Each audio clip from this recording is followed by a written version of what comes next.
texto de mi interés sobre esto y de lo que voy a exponer. Entonces esa es como la pregunta, podríamos decir, que hace de hilo conductor de estas exposiciones, es como cuál es el estatuto del intelecto agente. Ya en el título, por supuesto, estoy adelantando la respuesta. Y me imagino que a alguno le puede sonar un poco como, no sé, extraño decir que el intelecto agente sea actus essendi del alma, ¿no? Es provocativo de algún modo el título en ese sentido. Vamos a explicar, vamos a matizar esa afirmación o a explicar en qué sentido se podría decir del intelecto agente que es actus essendi del alma. Bueno, esto del estatuto ontológico no ha sido formulado de manera explícita por Santo Tomás. Él en muchas ocasiones habla sobre este intelecto y se refiere a él como una potencia o como una virtus. Y desde ahí es muy razonable que la mayoría de los autores, de los comentadores, concluyen que se trata de una cualidad accidental, inmaterial y necesaria, o sea, de un propium. ¿Por qué? Porque toda potencia se distingue de la esencia del alma y como tal, entonces, cabría dentro de la categoría de accidente, ¿no? Entonces, lo que nos parece, lo que me parece a mí es que eso no resulta del todo coherente con algunos principios nociológicos y metafísicos de la propia obra de Santo Tomás y con el rol en particular que él le da al intelecto agente. Entonces, un poco voy a tratar de mostrar como otro modo de situar el intelecto agente, ¿no? De categorizar, por decir así, este tipo de intelecto. Entonces, para adentrarnos en el tema, para ir mostrando esto, vamos a explicar por qué es necesaria la existencia del intelecto agente en el conocimiento humano, según Tomás de Aquino, y qué clase de acto es este, ¿ya? O sea, lo primero que hay que tener en cuenta es que el alma humana es una sustancia intelectual, pero es la más imperfecta, ¿no? En la escala de los seres, Tomás de Aquino la pone como la última, ¿no? Entonces ahí hay varios pasajes. Aquí en el texto número 1 ustedes pueden ver en la suma contra gentes, prima cuestión 79, dice, es el ínfimo en el orden intelectual. Hay otros pasajes también donde dice, esto se completa en el alma humana, en el ente y la esencia, que es la última entre las sustancias espirituales, y por eso atrae a la materia a participar de su ser, dice. Como es la más ínfima de todas, necesita de la materia para poder realizar su acto. Entonces, como no es, debe obtener las formas, o sea, ella, perdón, entonces no entiende por su propia esencia, no es como en el caso del ángel, ¿no? El ángel entiende por su propia esencia de manera directa, en cambio el ser humano no, sino que requiere abstraer las formas de las imágenes, ¿no? Y hacerlas inteligibles. Y para entonces poder obtenerlas debe recurrir a los sentidos, ¿cierto? Primeramente los sentidos externos captan ciertas cualidades y luego ya por la sensibilidad interna se logra formar una imagen y a partir de ahí es que el intelecto agente va a realizar su operación para luego actualizar al paciente y que se pueda producir el conocimiento, ¿no?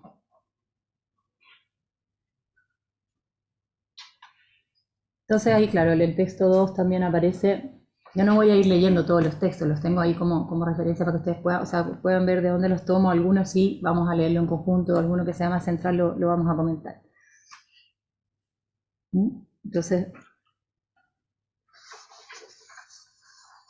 bueno, a pesar de esto, o sea, más bien, tenemos entonces que, como es la última entre las sustancias intelectuales, no puede conocer no puede conocer por su esencia toda la realidad, sino que requiere recibir las naturalezas de las imágenes. Sin embargo, no basta con esas imágenes para que el intelecto paciente pueda formarlos inteligibles, o sea, pueda conocer, podríamos decir, ya que las imágenes son solo en potencia inteligibles, ¿no? ¿Qué quiere decir esto? Que a diferencia de lo que ocurre con los sentidos, ¿no? Los sensibles, las cualidades sensibles están en acto en la realidad, ¿cierto? Si yo tengo esta botella, el rojo aquí está en acto. Entonces, hay primero como un contacto, podríamos decir, físico. El color, la luz impresiona mi retina y entonces puedo retener esa cualidad de una cierta manera, etc. En el caso del conocimiento no es así. El conocimiento intelectual, no hay inteligibles en acto en las cosas. No es que ahí están las distintas como esencias de modo inteligible y yo como si tuviera una especie de rayos X los voy a captar. No es así, ¿no? Las imágenes, además que en todo caso las imágenes ya son algo interior al hombre, pero al ser humano, pero en la imagen entonces está solo en potencia el inteligible, ¿no? Entonces se requiere de algo que haga pasar de la potencia al acto a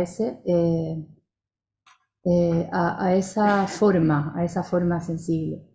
Y eso solo puede realizarse por algo que ya está en acto, ¿no? Porque sabemos que hay un principio metafísico básico de que nada pasa de la potencia al acto, sino por algo que está en acto, ¿no? O sea, ahí hay un par de textos, en el número 3, para que algo se reduzca a la potencia al acto, tiene que estar en acto. Sí, otros textos también en la misma línea. Entonces, y también podemos añadir a esto otro principio, que es que todo agente obra algo semejante a sí mismo, que está en el texto número 4, en esa afirmación. Todo agente obra algo semejante a sí, por lo tanto, lo que actualice el intelecto paciente tiene que ser algo que ya posea en sí la actualidad inteligible. ¿Se ve? No puede pasar el entendimiento paciente de potencia a acto, sino por algo que ya está en acto respecto a aquello de lo cual va a luego pasar a estar en acto aquel, que es en este caso la inteligibilidad, el ser inteligible. Entonces, ¿qué es ese algo? Uno se pregunta, ¿no? ¿Qué es ese algo que hace pasar de la potencia al acto al intelecto paciente? Porque no basta con las imágenes. Si bien son necesarias, sabemos que lo son, nuestro conocimiento parte por los sentidos, no basta. Entonces aquí quiero que si leamos el texto número 5 y en el nota al pie, en la nota número 1 al pie, aparece está traducido al español. Voy a leer. Esto está tomado de las cuestiones disputadas sobre la verdad, cuestión 10, artículo 6. Al comparar nuestra mente con las cosas sensibles que existen fuera del alma, vemos que se encuentra respecto a ellas de un doble modo. De un modo, como el acto a la potencia, a saber, en cuanto que las cosas que existen fuera del alma son inteligibles en potencias, pero la misma mente es inteligible en acto, y según esto se pone en ella el entendimiento agente que hace a los inteligibles en acto. ¿Ya? Lo que está en cursiva, el énfasis es mío, ahí en la traducción, dice, la misma mente es inteligible en acto. Es un pasaje que es como la única vez, yo diría, que dice explícitamente esto, así con estas palabras, digamos, tan directamente, que hay algo en la mente, o sea, que la misma mente es inteligible en acto. Si uno tomara esa afirmación en absoluto, uno diría, pero estamos hablando de un entendimiento divino, ¿no? ¿Cómo va a ser inteligible en acto? Bueno, hay que ver en qué sentido, todo eso es parte de lo que voy a intentar en esta exposición. Entonces nos preguntamos, ¿qué es ese algo que está en acto y que puede hacer pasar el entendimiento paciente? Y por ello se pone en el alma el entendimiento agente, que hace los inteligibles en acto.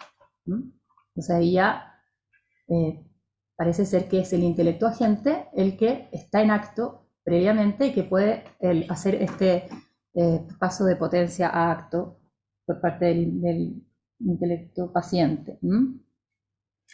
Entonces, es el intelecto agente justamente el que libra a las formas de las cosas sensibles de sus condiciones materiales, lo que normalmente nosotros sabemos que conocemos como abstraer, ¿cierto? Que abstrae las esencias, las formas de las cosas sensibles de sus condiciones particulares, potenciales, materiales, y entonces esa forma ya inteligible puede ser recibida por el entendimiento paciente y actualizar al paciente. Por eso Santo Tomás afirma que el intelecto agente, dice, es acto de los mismos inteligibles y a través de ellos del intelecto posible. Es una actualidad que recae primeramente sobre las formas de las cosas sensibles y luego a través de ellas sobre el intelecto pasivo. Ahí está también el texto número 7 que explica el mismo, claro, es el acto de los mismos inteligibles y mediante ellos del paciente también.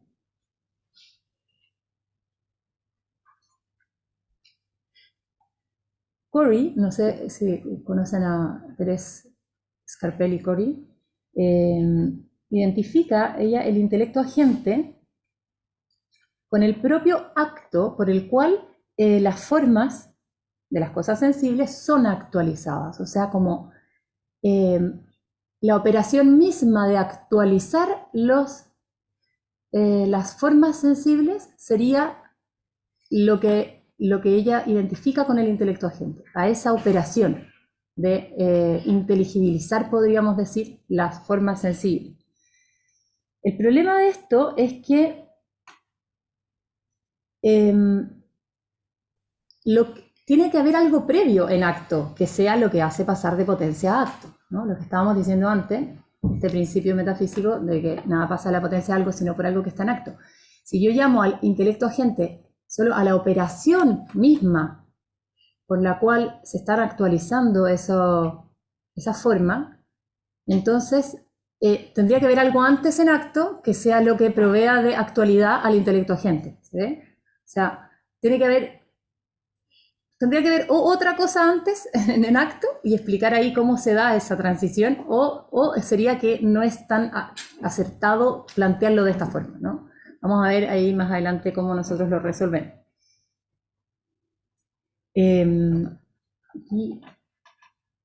No, esto, bueno, el texto 8 aparece ahí mencionado, pero ya está dicho, ¿no? Entonces,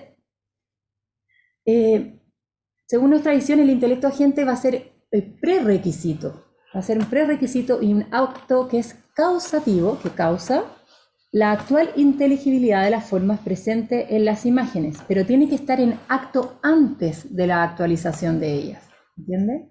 Tiene que preexistir, digamos, tiene que preexistir a esa misma actualización. Ahora bien, podemos preguntarnos, ¿no? Ya que estamos diciendo que el intelecto agente vendría siendo ese prerequisito y ese acto causativo de la inteligibilidad, ¿cómo podemos compatibilizar eso con la idea de que el alma es potencial? Lo que decíamos al comienzo, como el alma ocupa el último lugar entre las sustancias espirituales, entonces ella no posee ninguna forma inteligible en acto, sino que es como una tabula rasa.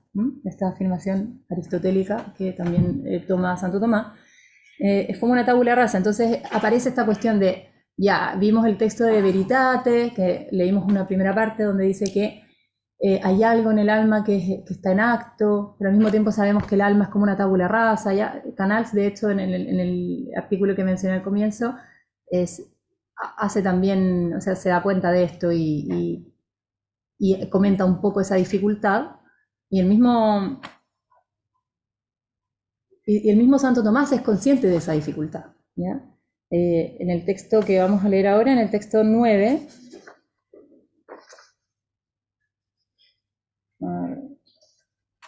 bueno, este no lo voy a leer, sino que ahí sí aparece como él en la suma contragente, la segunda parte, cuestión 77, él justamente plantea cómo es esto de que el alma pueda estar en potencia y en acto al mismo tiempo. ¿Bajo qué respecto? O sea, ¿cómo tendría que entenderse esto? Si el alma es pura potencia, pero también estoy diciendo que el alma en algún sentido está en acto, entonces hay que explicarlo. Y luego entonces va a pasar a explicarlo en el texto siguiente, que ese es el que sí nos vamos a detener un poco más. Entonces, vamos a leer lo siguiente. En el número 2 abajo está la traducción. Acá dice, pues el alma intelectiva tiene en acto algo respecto a lo cual la imagen está en potencia, y está en potencia respecto a algo que en las imágenes se halla en acto. Pues la sustancia del alma humana tiene inmaterialidad y por eso tiene naturaleza intelectual, pues como se ha dicho, toda sustancia inmaterial es intelectual.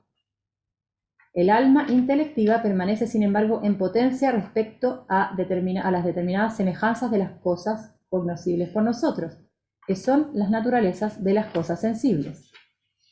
Y estas naturalezas determinadas de las cosas sensibles nos las presentan las imágenes, que sin embargo no han alcanzado todavía el ser inteligible. Así pues, tienen la inteligibilidad en potencia, pero la determinada semejanza de las cosas en acto. Y lo contrario sucedía con el alma intelectiva. Hay, por tanto, en el alma intelectiva una virtud activa sobre las imágenes que las hace inteligibles en acto. Y esta potencia del alma se denomina entendimiento agente.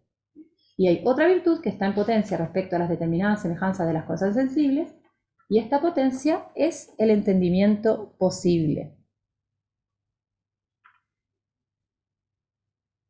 Entonces, el alma se encuentra en potencia respecto a las formas determinadas que están en acto en las imágenes, ¿no? Pero se encuentra en acto, dice, y esta naturaleza, pero tiene la inteligibilidad en acto, ¿no?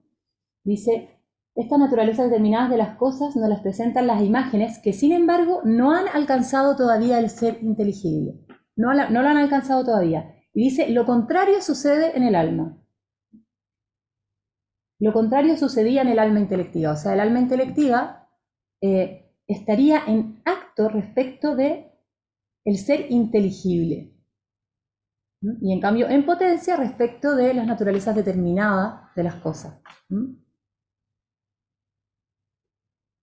Entonces, este texto, lo que me interesa destacar de aquí es que se puede afirmar que el alma es inteligible en acto respecto al ser inteligible, al ese inteligible. ¿Mm? El alma provee, podríamos decir, a las naturalezas sensibles, a las esencias de las cosas sensibles, las provee del ser, del ese, de un cierto tipo de ese que las eleva al ámbito inmaterial y por tanto inteligible. Aquí también aparece una conexión que ahora no la había mencionado porque lo vamos a ver más adelante, entre la inmaterialidad y la intelectualidad o la inteligibilidad.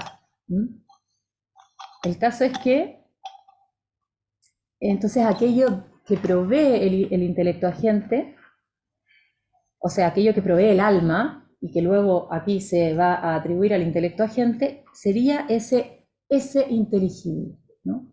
Ese ser inteligible que en las imágenes no está en acto. Entonces el intelecto agente, podríamos decir, es la capacidad de conferir ese ser inteligible a las naturalezas presentes en las imágenes. Y ese es justamente ese conferir, ese inteligible, es la abstracción. La abstracción a veces se entiende como un separar o como un poner atención en unas cosas y no en otras, pero creo que eso podría ser limitada, esa forma de describir la abstracción, porque sería como que uno se va a fijar en algo que ya está ahí, pero en realidad en las imágenes no está la inteligibilidad en acto, ¿no? Sino que es el intelecto el que provee de inteligibilidad, el intelecto agente el que provee de inteligibilidad a esas formas sensibles.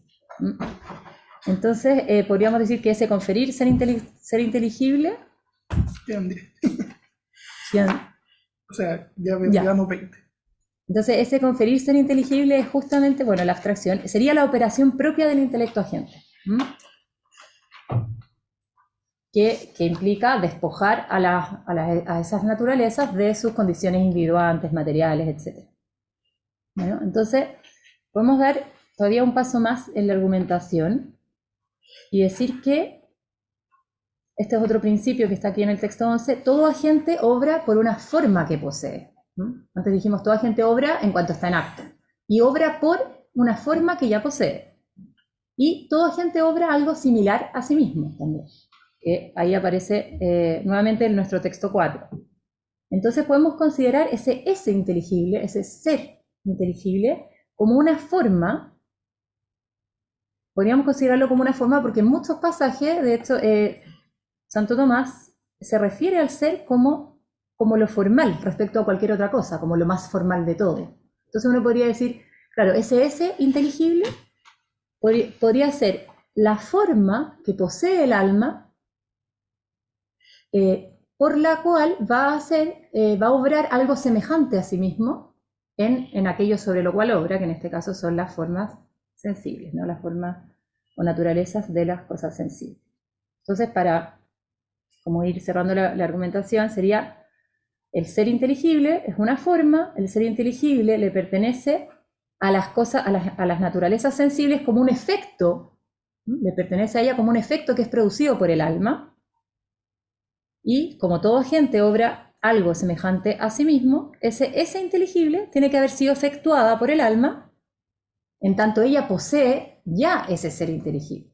Entonces lo que estamos proponiendo, uniendo esto con el pasaje de Contragente, de 277, es que el intelecto agente es, la noción de intelecto agente alude justamente a ese inteligible, que el alma confiere a estas naturalezas sensibles. Bueno, esto que obviamente esta conclusión no ha sido afirmada explícitamente por Santo Tomás, sino que es un poco lo que uno puede ir deduciendo de algunos textos, estos textos claves como de Veritate y Summa Contragente, tomando en cuenta también otros principios metafísicos y gnoseológicos, también va a ser corroborado por algo que no voy a alcanzar a desarrollar ahora, pero va a ser corroborado por la idea de esta íntima relación que hay entre inmaterialidad e inteligibilidad. ¿Ya? Lo digo muy brevemente, como el ser del alma no se agota en informar el cuerpo, sino que hay algo del ser del alma que permanece siendo inmune a la materia. Según eso es que entonces hay una inmaterialidad en acto en el alma. Uno puede decir el alma es inmaterial. ¿Ya? Eso no quiere decir que el alma no sea forma del cuerpo, pero justamente esa es la dificultad que hay, ¿no? Y que es lo que hace tan complejo el ser humano, que es algo corpóreo y al mismo tiempo su ser no depende completamente de la materia, entonces puede subsistir con independencia de la materia. Entonces, eso también permite pensar que hay una actualidad del alma que es de suyo inmaterial y por tanto de suyo inteligible. Por eso se puede decir es inteligible en acto. Si yo puedo decir es inmaterial, el alma es inmaterial. Obviamente bajo algún respecto de aquella, en cuanto no queda completamente hundido en la materia, es inmaterial y por tanto en la misma medida es intelectual en acto. Y esa intelectualidad es lo que proponemos nosotros que se pueda llamar intelecto agente, y que en el fondo lo que hace el intelecto agente es inmaterializar las imágenes, por decir así, ¿no? Y dicho de otro modo, podemos decir, nosotros como seres cognoscentes que nosotros somos seres racionales, ¿no?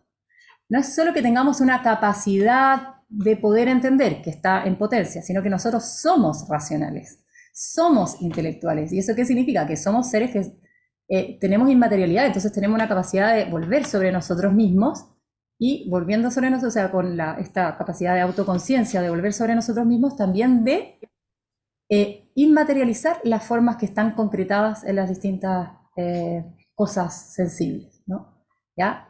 Tengo mucho más que decir, pero se me acabó el tiempo, así que espero que las preguntas aparezcan más cosas y los puedo remitir obviamente al artículo que les comenté que habíamos escrito, donde aparece, bueno, lo que yo tenía aquí presupuestado quizás decir, y también muchas otras cosas como una discusión bibliográfica y hacia el final una buena síntesis. Gracias.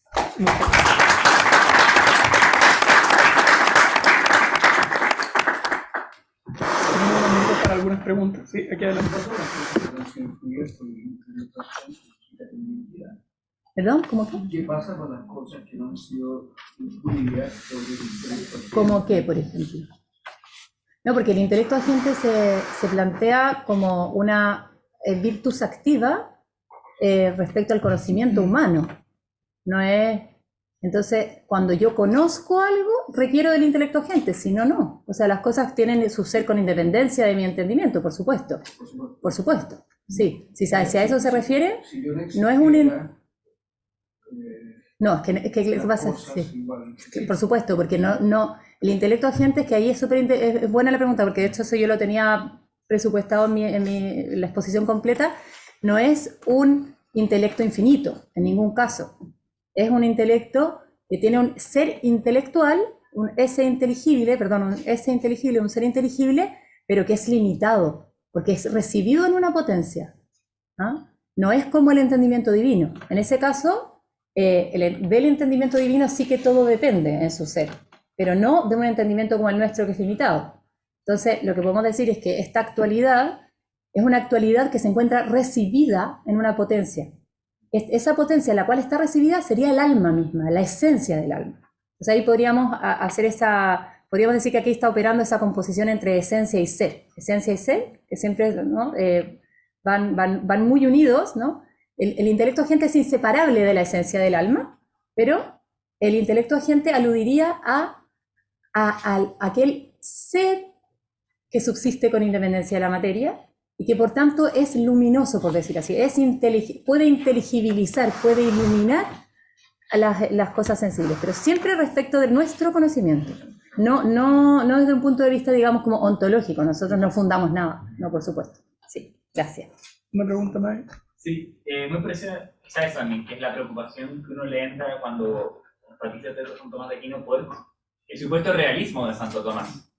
Porque cuando tú estás proponiendo que en el fondo, no es que las naturalezas sensibles sean inteligibles, sino que es el intelecto el que las dota de inteligibilidad, entonces pareciera ser que en el nivel de conocimiento intelectivo tú no estás como abriéndote una realidad extramental, sino que es el intelecto el que está constituyendo su objeto, y Santo Tomás parece una especie de Kant del siglo VI. Claro, podría parecer eso, pero gracias. Sí. Efectivamente no es así por lo que dijimos al principio, porque nuestro intelecto, nuestra potencia intelectiva, nuestra capacidad intelectiva, que es el intelecto paciente propiamente, es una tabula rasa, porque no tiene ninguna forma determinada de ninguna cosa. Las formas determinadas de las cosas las proveen las imágenes. Entonces, sin imágenes nosotros no podemos hacer nada, ¿no? Pero eso nos pareció también a la tesis kantiana, digamos, de que el entendimiento, digamos, es una serie de categorías vacías, y el contenido lo sí, entiendo. Lo que pasa es que hay una genialidad en Kant, yo encuentro en lo de la percepción trascendental, es semejante en algún aspecto, en algunos solamente. Yo tampoco soy experta en Kant, pero sí veo que hay una semejanza en ver que hay un a priori, por decir así, del inteligente, ¿me entiendes? O sea, que ponemos nosotros como sujeto inteligente. Pero entonces, ¿por qué eso Santo Tomás de Aquino no pondría en peligro el realismo, como sí parece que lo pone en peligro en Kant? Sí, claro, lo que pasa es que yo tendría que saber más de Kant para poder responderte esto con mayor precisión, pero yo prefiero no responderte desde el punto de vista kantiano, sino simplemente afirmar que hay un realismo acá, porque nosotros no podemos conocer nada sin las imágenes. O sea, nosotros siempre tenemos que partir de los sentidos. El contenido determinado lo proveen las imágenes. Las imágenes proveen, ya todos sabemos más o menos, ¿cierto?, el proceso para llegar a formar una imagen. Entonces, es necesario que operen nuestros sentidos, porque si no yo no podría tener ningún contenido específico. El tema es que el contenido específico como tal tampoco existe, o sea, no existe como inteligiblemente, como inteligible, ojo, como inteligible, ¿no? Obviamente que existe en la cosa, o sea, la silla tiene una esencia de silla, ¿no? La manzana, el árbol tiene su propia esencia con independencia de mí, todo eso, pero para que sea un árbol entendido, yo requiero poner algo, y ese algo que yo pongo sería el intelecto agente, que es el que provee de este ser inteligible, que concede este ser inteligible que ella posee, lo confiere, por decir así, por esta operación propia que va a ser luego la abstracción, ¿no? Lo confiere a una realidad que de suyo no la posee, pero obviamente puede poseerla, porque dice es en potencia inteligible. Entonces son los dos aspectos, ¿no? Y tampoco vamos a decir eso, que el intelecto paciente no se pone en acto por el intelecto agente, ¿no? O sea, acuérdense, primero, el intelecto agente sería ilumina las imágenes, podemos decir, o inmaterializa las imágenes, y a través de ellas se actualiza el paciente. ¿Se ve? Entonces, claro, hay un aspecto, acá yo estoy destacando ese aspecto activo, y yo obviamente sé que el título es provocador en ese sentido, pero es con un matiz, o sea, es bajo una cierta, ¿cómo se podría decir?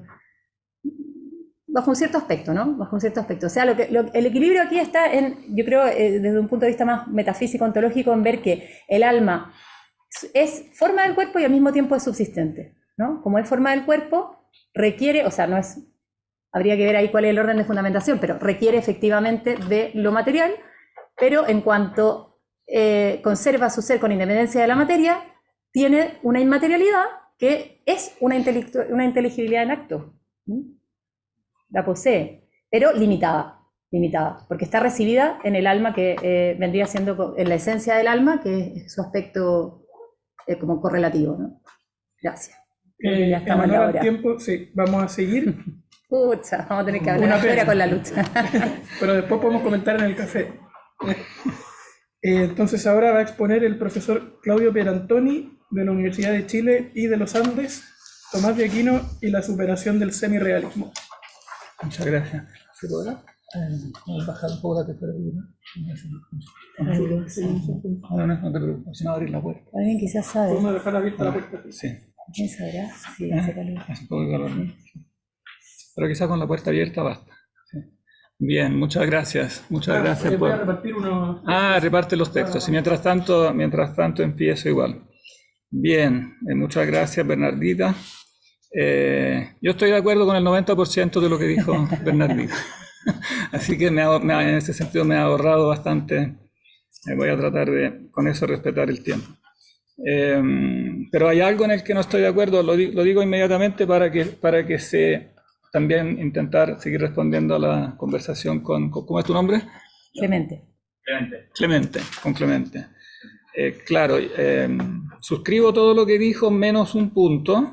Es decir, esta como identificación entre la inmaterialidad del alma y la inteligibilidad en acto. Claro, yo creo que ahí hay un problema, pero después voy a explicar mejor por qué. Porque la esencia del alma, ella está evidentemente en acto, pero el acto de ella no es un acto inteligible.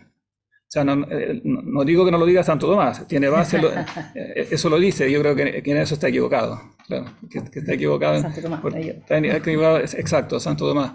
Porque choca con otras cosas que dice el mismo Santo Tomás. O sea, hay que corregirlo a la luz de otras cosas que dice que son también son principios muy básicos.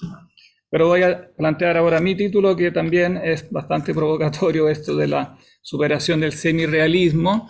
¿En qué sentido? Que normalmente se le atribuye a Santo Tomás un realismo moderado, de Aristóteles, pero realismo moderado tiene una connotación positiva.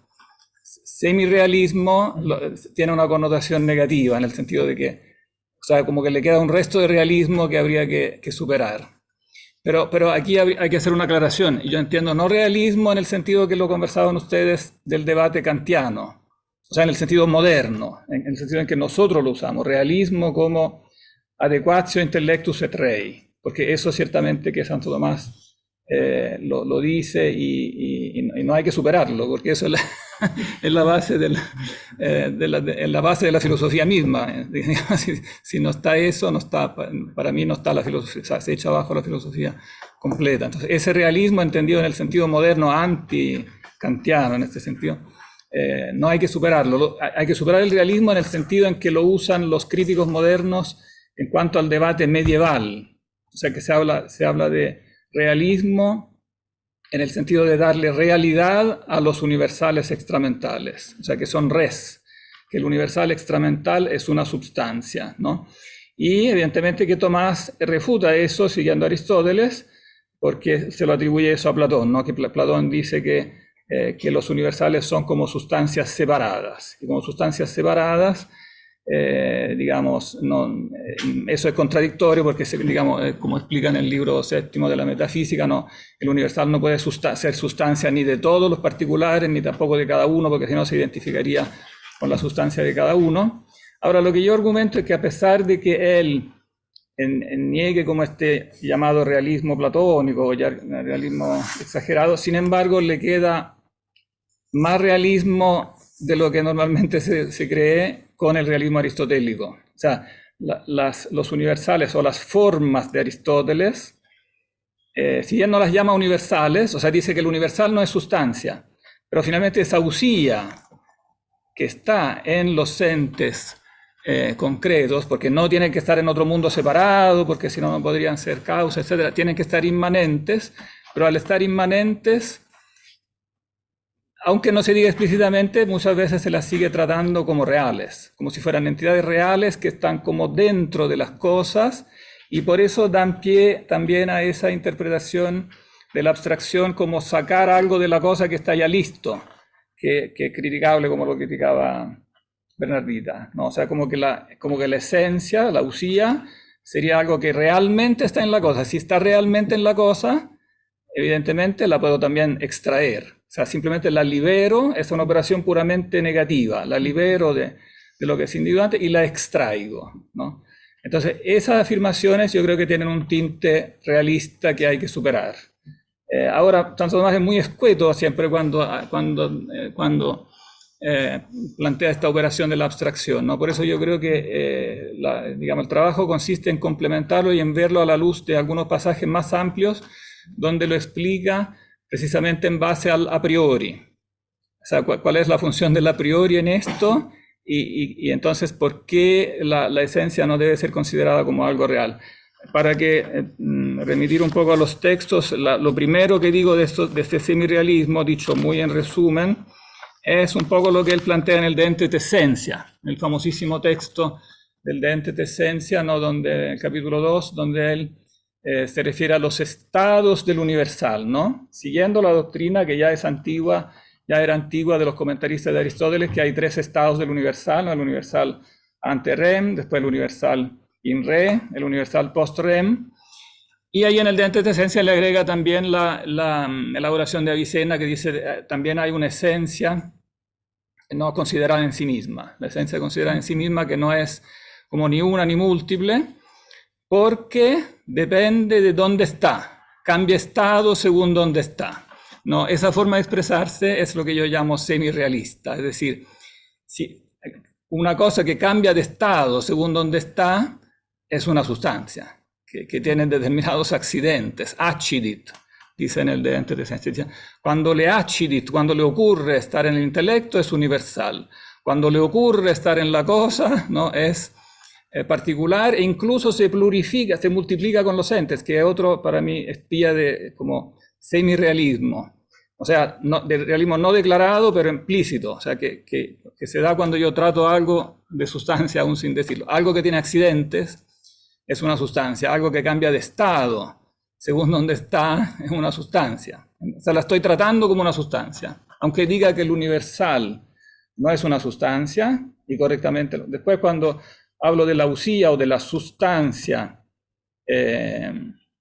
concreta, no digo que también el universal es lo que se predica de esa sustancia, que es lo que dice también Santo Tomás ahí en el De Ente et Essentia.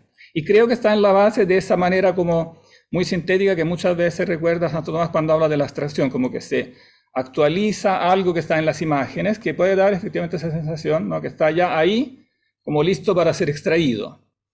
Y eso es, yo creo, un realismo en el sentido medieval, ¿no? Pero medieval, pero que después ha llegado hasta la época moderna y yo creo que ha jugado un rol importante en después el antirrealismo de los modernos que se ha, digamos, después dirigido en contra del verdadero realismo. O sea, se ha negado ese realismo, porque cuando se niega el realismo, en el sentido medieval, es fácil caer en el nominalismo.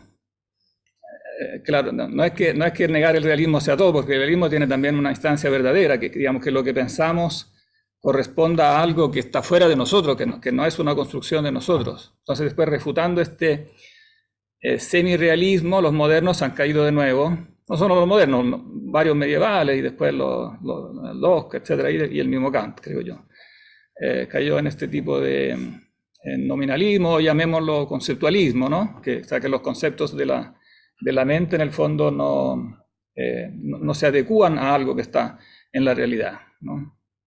Entonces, yo creo que para solucionar eso hay que recurrir a los textos donde él habla, bueno, dos clases de textos. Los textos donde habla de la luz del intelecto, como decía Bernardita, pero también complementados con los textos donde habla del verbo de la mente.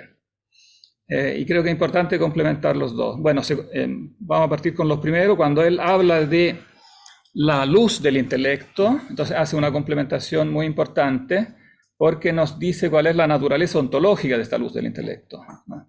Cosa que no está en Aristóteles, ¿no? Aristóteles dice que, o no está explícitamente, ¿no? O sea, cuando Aristóteles nos habla de la luz del intelecto en el de ánima, usa la imagen, pero no nos dice qué es, ¿no? No nos dice qué es. Entonces queda algo abierto a muchas interpretaciones, ¿no?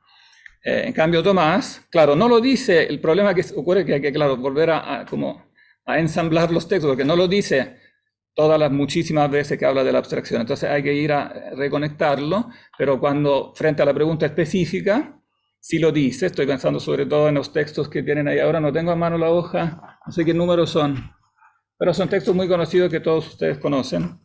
De todas maneras, estoy pensando en el texto de la cuestión 84, artículo 5 y 85, artículo 1, ¿no? Parto de la segunda. En la 85, artículo 1, en la respuesta al cuarto argumento específicamente, cuando se le pregunta ¿cómo es eso que la abstracción es algo puramente negativo, si en cambio, digamos, supone la iluminación que es algo positivo, que es influir en los fantasmas? Entonces ahí él explicita, cosa que no hace muy a menudo, explicita la relación entre iluminación y abstracción. Y dice, primero tienen que ser iluminados los fantasmas para después ser abstraídas las imágenes. Entonces la iluminación es previa y entonces se explica que es primero una operación positiva, o sea, se le da primero el acto inteligible, como decía Bernardita, se le da el acto inteligible y de ahí después se puede abstraer. O sea, una vez que tenemos un inteligible actual, de ahí yo puedo separar, ¿no? Y abstraer lo particular de lo común.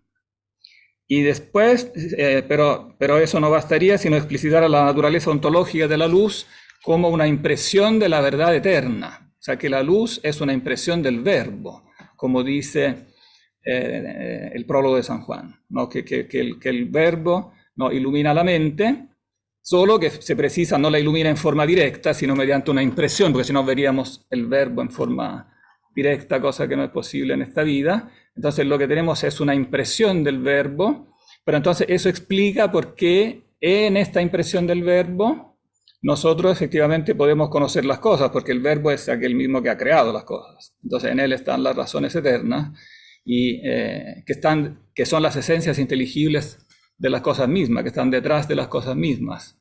Entonces nosotros podemos conocer las cosas mediante una impresión de ese mismo principio que las creó. Y así se resuelve. Esa es la única forma de responderle a Kant, que eso que le ponemos nosotros de parte del intelecto no es de la esencia de nosotros. Ahí no estoy de acuerdo con Bernardino. No es de la esencia de nosotros. No era de la esencia, era del ser, pero está bien. Ah, bueno, era del ser, del S. Claro, pero es un S, pero claro, pero hay que precisar que este S no es el ser del alma. Sí, bueno, dejémoslo hasta ahí. No, después lo podemos ir conversando, claro. Pero yo creo que es importante precisar que este S, que sí a la luz del cual vemos las cosas, no es el ser del alma, porque es la imagen de Dios impresa en el alma, que es otra cosa.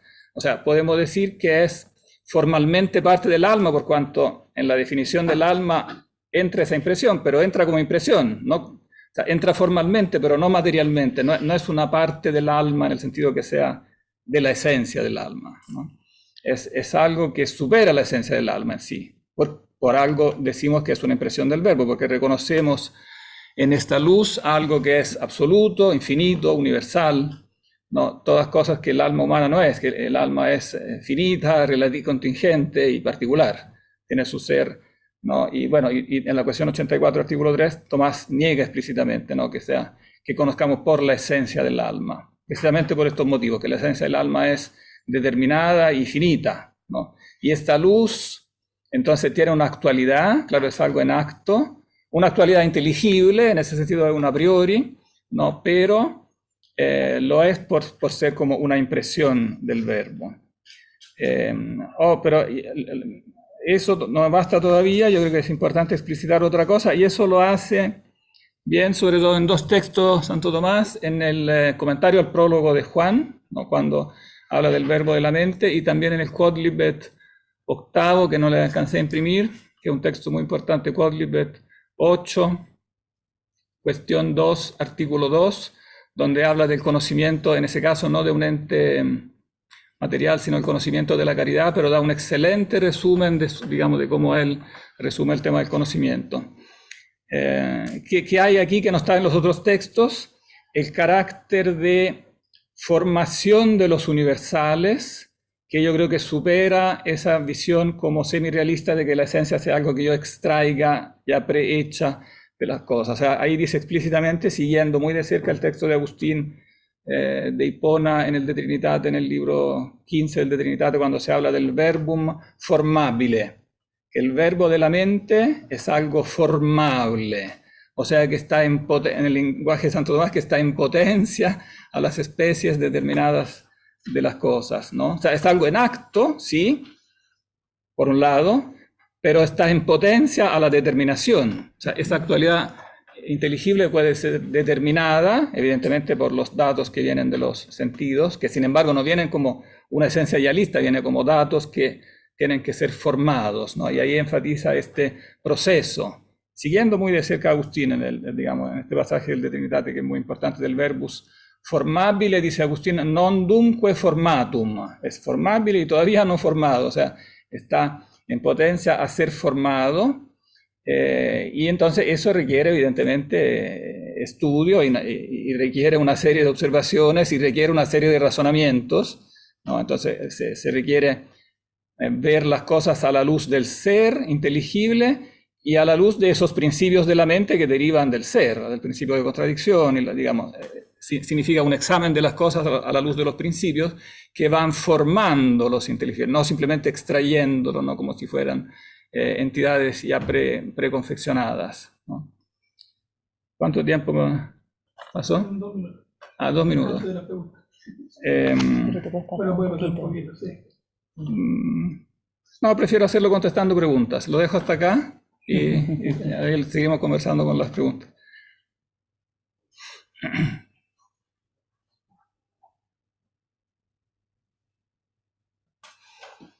¿Qué papel tendrían las ideas divinas, cree usted, en la posibilidad de salvar, digamos, esta estructura en el fondo, en el cual, sin ser un semi-realismo, de todas maneras, a través de todo este proceso estamos teniendo un conocimiento de la realidad? Ah, claro, tienen un papel Porque fundamental. estamos Claro. creo con la teoría de la iluminación de San Agustín, en el fondo, y que tiene cierta presencia también en Santo Tomás de Aquino. Claro, porque Claro. Tomás, claro, no siempre lo recuerda cuando habla de la asociación, pero lo dice claramente en algunos textos básicos, que, claro, en este principio del conocimiento es una impresión del verbo en el cual están contenidas las razones eternas, y por lo tanto se puede decir que conocemos en las razones eternas. Aunque no vemos las razones eternas, pero conocemos en ellas sicut in cognitionis principio, como en principio de conocimiento. O sea, el principio de conocimiento en nosotros contiene virtualmente las razones eternas, potencialmente, ¿no? Pero nosotros no podemos llegar a conocerlas en directo, sino solo por este fatigoso proceso de determinación, ¿no? A partir de los datos sensibles. Por eso sí necesitamos los fantasmas, necesitamos abstracción, pero siempre y cuando, digamos, los fantasmas, o sea, no se considere que la especie sea algo ya listo en el fantasma que nosotros llegamos y extraemos, ¿no? Entonces hay que interpretar la abstracción a la luz de estos otros pasajes que son muy explícitos y claros, ¿no? Son menos numéricamente, por eso yo creo que cuando se presenta como que se hace una estadística, sabemos que muchas veces habla de la abstracción así, pero donde aclara esto, son pocos textos, pero son muy claros y son muy contundentes, dicen cosas muy muy claras, ¿no? Entonces, claramente, eso supera el semirealismo en ese sentido de que esa esencia inteligente, o sea, continuando la conversación que estaban haciendo antes, Claro. eso que está en la cosa como esencia inteligible, está en la cosa en el sentido que es la esencia inteligible de la cosa, que en sí es inteligible en acto porque Dios la está pensando.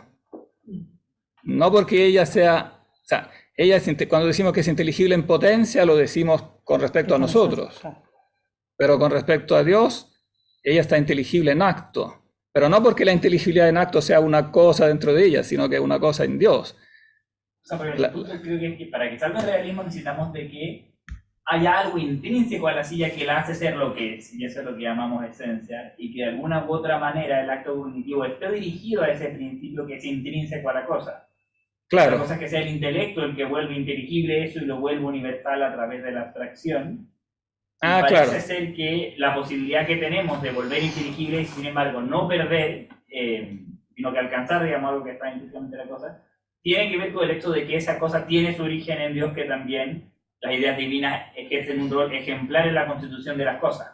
Exacto, claro. El mundo en el sentido ha sido creado por un Dios providente, inteligente, etcétera, y por lo tanto ha previsto modos de ser para las cosas que son inteligibles. Claro, exacto. Está intrínseco a la cosa en el sentido que es lo que está dándole el acto a la cosa, Claro. que es Dios a través de la razón de esa cosa específica. Entonces, claro, esa ratio es algo que intrínsecamente está en la cosa, pero no es una cosa. es una ratio. Es una ratio que como tal no es un ente real, no es una sustancia. Y sin embargo está arraigado en la sustancia divina. Entonces, en ese sentido, no es algo real, pero está arraigado en la realidad. Y entonces, digamos, eso salva la instancia del auténtico realismo, que en el fondo es lo mismo que dice Santo Tomás, también muy escuetamente, cuando habla de la adecuatio, que la adecuatio es adecuatio ad rem, pero la res, a su vez, está adecuada a la inteligencia divina. Entonces, en el fondo, mi adecuatio es una adecuatio a la inteligencia divina. Claro, a la ratio de que está en la inteligencia divina, por medio del examen sensible de la res. Pero en el fondo está adecuada a algo que es como de la misma naturaleza, en cierta forma. O sea, la ratio, digamos, la ratio que está en Dios, a través del principio, se imprime en mí como algo que es de una misma naturaleza. No es algo que es una parte del ser creado, algo que, no sé si se entiende, digamos, esta luz del intelecto, o ese inteligible en acto, nosotros la llamamos natural, porque ilumina a todo hombre que viene a este mundo, como dice el prólogo de San Juan. Entonces es natural porque es de todos, pero ella no es un ente natural, ella no es un ente de la naturaleza, o si no, no podría ser infinita, absoluta. No podríamos reconocer en ella la impresión del verbo. ¿Cómo se salvaguarda la actividad que tiene la criatura en el conocimiento? Si uno piensa que cuando es por la acción de Dios, que hace a través de nosotros, y nosotros solo estaríamos recibiendo. Pero claro, pienso que se puede pensar que es por la imagen de Dios en el alma, pero en cuanto fue creada como una sustancia inmaterial en acto. Ah, no, pero es que una sustancia inmaterial, claro, yo creo que ahí está equivocado Santo Tomás cuando dice que lo inmaterial es inteligible en acto, porque choca con sus propios principios. La esencia del alma nosotros la conocemos a la luz de los primeros principios, pero ella es un ente finito. Entonces ella no puede ser ella el medio con el cual conocemos. Ella activamente conoce, por lo tanto la actividad es propia de cada uno, y no es que haya un intelecto único para todos. Cada uno piensa por su cuenta, pero todos pensamos con la misma luz del intelecto. Entonces ella en sí misma es no es el agente en el sentido de que o sea, el sujeto es el que está pensando, pero está utilizando eso como un medio. Es aquello in quo, es aquello por lo cual conocemos, es el medio. Entonces el sujeto inteligente actúa por su cuenta y por eso cada uno nosotros pensamos cosas diferentes, porque el principio es el mismo, pero lo usamos cada uno, hacemos una investigación diferente con un recorrido diferente y entonces pensamos cosas diferentes. El acto cognitivo dependería por completo de esta acción del verbo en nosotros. Como medio, claro. Como medio, sí. Eso es indudable, eso lo dice claramente Santo Tomás. Depende, no podría existir sin esa impresión del verbo, porque ella es el principio del conocimiento. Es algo que no podemos nosotros crear, que no viene no es una emanación de nuestra esencia, cosa que casi textualmente dice Kant. Cuando habla de la priori y en la crítica de la razón pura, dice que el a priori es una emanación de nosotros. Precisamente eso es lo que no dice Santo Tomás, que no es una emanación de nosotros, es una impresión que viene de arriba, no una emanación de nosotros. Después, una vez que está entre nosotros, de ella emanan todas las otras, digamos, conceptos más específicos, ¿no? De ella proceden, eso lo dice muy claramente en ese texto que, si alguien no lo conoce, se lo aconsejo mucho, Quodlibet 8, artículo, cuestión 2, artículo 2. Dice claramente que de ese principio proceden después, ¿no? O sea, como que emanan, pero emanan del principio de conocimiento, que es la impresión del verbo.